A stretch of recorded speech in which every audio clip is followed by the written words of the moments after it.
Assalamualaikum warahmatullahi wabarakatuh. Selamat pagi anak-anak. Bagaimana kabar kalian hari ini? Semoga kalian tetap sehat dan tetap semangat untuk mengikuti pembelajaran hari ini. Hari ini kita akan belajar tema 1, subtema 4, pembelajaran 4 dengan tema hidup rukun di masyarakat.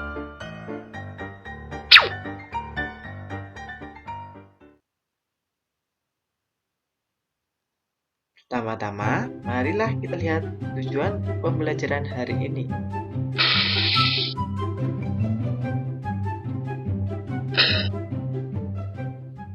Tujuan pembelajaran pada hari ini adalah yang pertama, kamu dapat menemukan kalimat penolakan dalam teks percakapan yang berkaitan dengan sikap hidup rukun.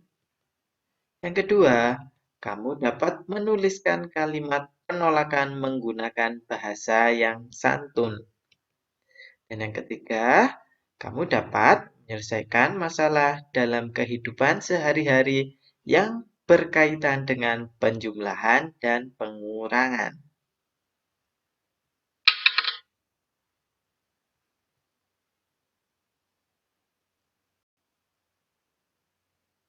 Dari pembelajaran hari ini, perhatikan gambar percakapan di bawah ini. Di sini terdapat dua gambar. Mari kita baca bersama-sama. Yang pertama ada Lani dan Edo. Lani berkata, "Ayo kita ikut bergotong royong membersihkan lingkungan." Edo menjawab, "Tidak mau aku malas. Bekerja bakti itu melelahkan." Nah, kemudian gambar yang satunya, di sini ada Dayu dan Made. Dayu berkata, "Ayo kita ikut bergotong royong membersihkan lingkungan." Lalu Made menjawab, "Maaf, saya tidak bisa ikut bekerja bakti karena ada keperluan mendadak." Nah, dari dua percakapan di atas, menurutmu manakah kalimat penolakan yang dapat menjaga kerukunan? Kedua gambar ini menunjukkan sama-sama kalimat penolakan. Namun, menurut kalian bagaimana? Kalimat penolakan yang mana yang menurut kalian dapat menjaga kerukunan? Apakah kalimat penolakan milik Edo atau milik Made yang dapat menjaga kerukunan? Ya, kalimat penolakan milik Made lebih sopan dan lebih santun karena menggunakan kata maaf.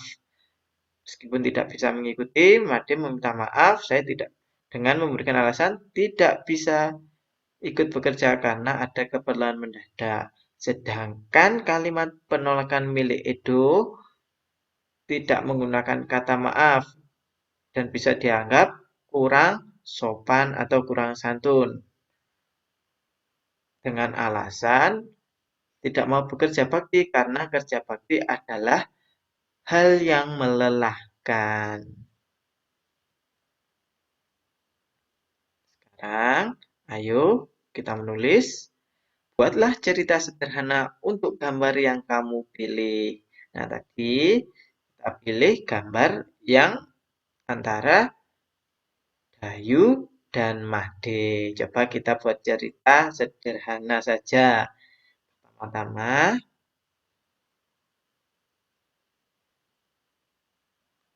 ya, Dayu mengajak Made untuk mengikuti kerja bakti membersihkan lingkungan. Kemudian,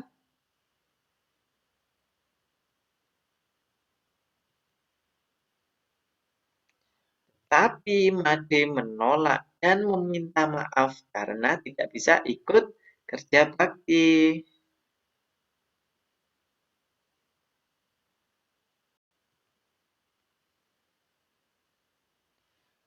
Made tidak bisa mengikuti kerja bakti karena ada keperluan yang mendadak. Nah, seperti itu tadi. Sekarang, Udin dan teman-teman juga menikmati kue yang disediakan pada kegiatan gotong royong. Bentuk kue itu bermacam-macam. Ada kue berbentuk bunga, ada kue berbentuk hewan.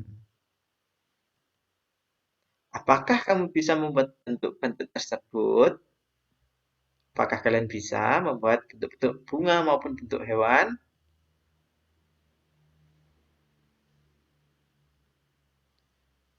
Ayo berkreasi.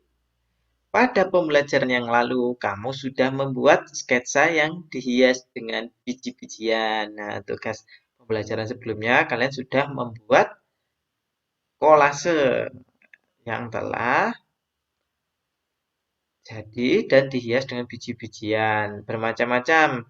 Ada yang membuat tanaman, buah, ada juga yang membuat hewan. Lanjutkan kegiatan membuat hiasan menggunakan biji-bijian pada pembelajaran sebelumnya. Nah, bagi kalian yang kolasnya masih belum jadi ataupun yang masih belum buat, kalian coba lanjutkan dan kalian hias kolase supaya menjadi karya yang bagus. Sekarang, ayo kita berlatih. Selesaikanlah soal cerita berikut ini. Ini ada soal matematika. Saya akan ajari cara memahami soal. Nanti kalian hitung sendiri, kalian tulis di buku tulis kalian ya. Kalian kerjakan penghitungannya sendiri. Saya akan mengajari cara-cara memahami soalnya saja. Yang pertama, Ibu membuat 115 kue lembar, 85 kue lapis, dan 75 kue donat. Berapa jumlah kue seluruhnya? Nah, pertama-tama kita pahami dulu. Ibu membuat 115 kue lemper, 85 kue lapis, dan 75 kue donat. Kita tulis angka yang ada pada kalimat.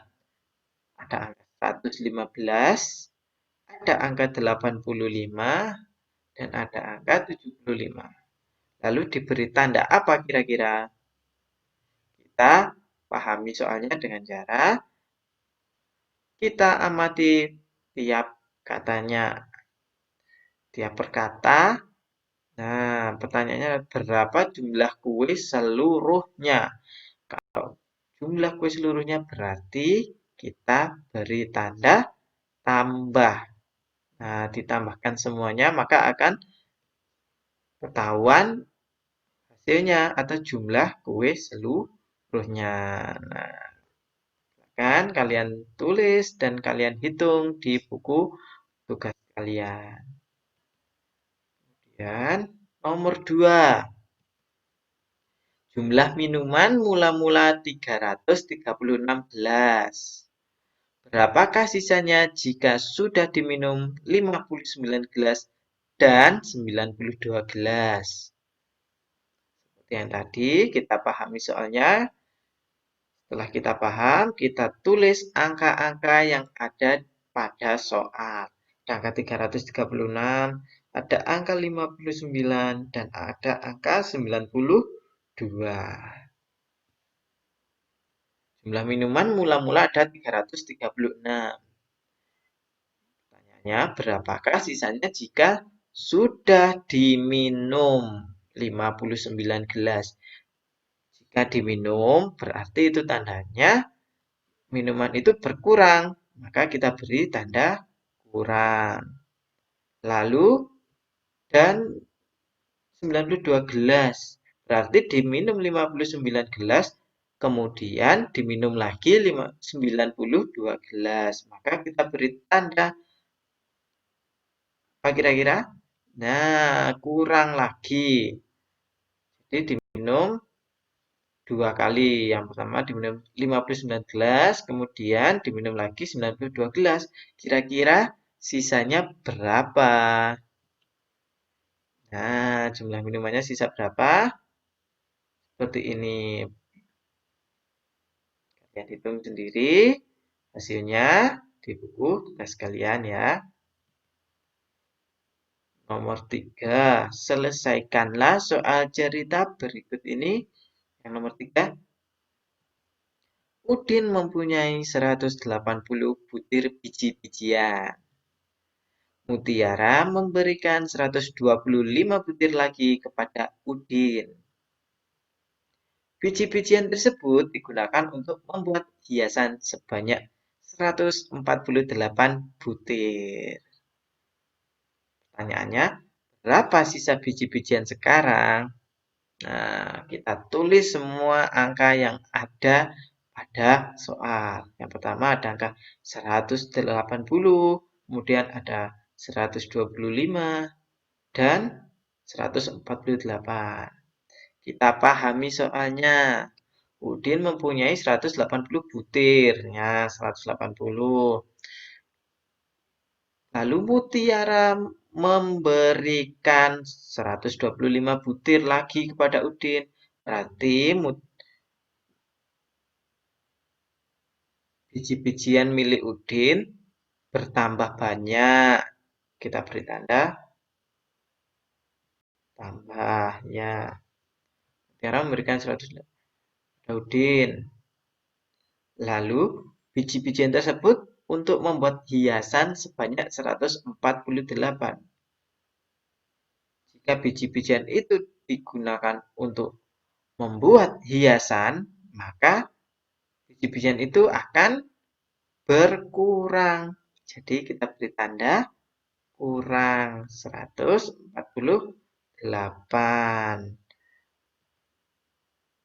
Sama dengan titik-titik. Kalian hitung, kalian tulis di buku tugas kalian. Berikutnya, nomor 4. Ibu membuat 115 kue. Kue tersebut diberikan kepada bibi sebanyak 75 buah. Ibu mendapat kiriman kue dari tetangga sebanyak 50 buah. Berapa banyak kue ibu sekarang? Caranya sama, kita pahami, lalu kita tulis angka yang ada pada soal cerita. Ada angka 115, ada angka 75, dan ada angka 50. Mari kita pahami, ibu membuat 115 kue. Kue tersebut diberikan kepada bibi. Diberikan kepada bibi artinya kue tersebut berkurang 75 buah. Lalu ibu mendapat kiriman kue dari tetangga sebanyak 50 buah. Mendapat kiriman kue berarti kue milik ibu bertambah banyak lagi karena mendapat kiriman dari tetangga. Kita beri tanda tambah. Nah, setelah kita beri tanda semuanya lengkap, sama dengan kita hitung hasilnya. Sisa menjadi berapakah banyak kue ibu sekarang.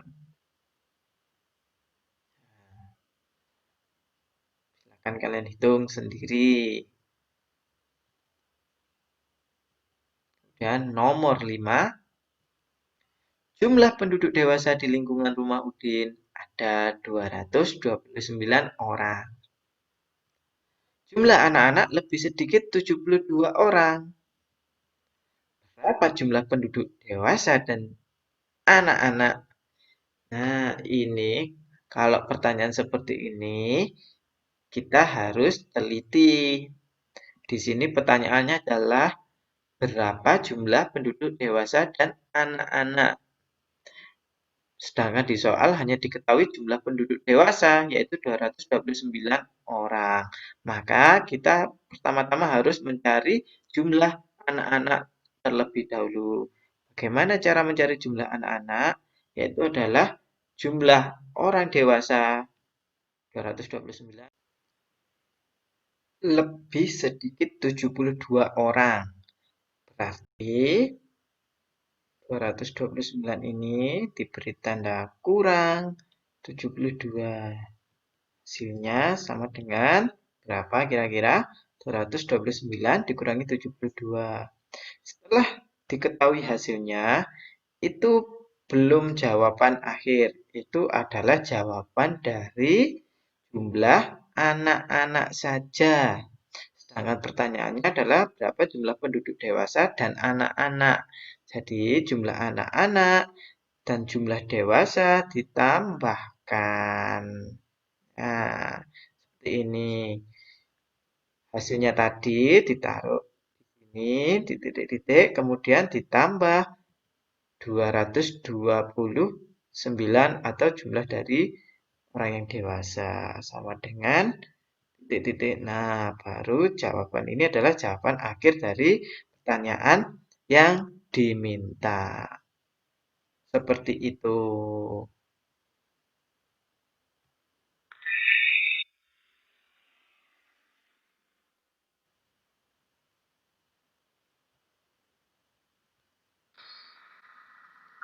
Kesimpulan pembelajaran pada hari ini adalah yang pertama, sekarang kamu bisa menemukan kalimat penolakan dalam teks percakapan. Yang kedua, sekarang kamu bisa menuliskan kalimat penolakan menggunakan bahasa yang santun. Dan yang ketiga, sekarang kamu bisa menyelesaikan masalah dalam kehidupan sehari-hari yang berkaitan dengan penjumlahan dan pengurangan.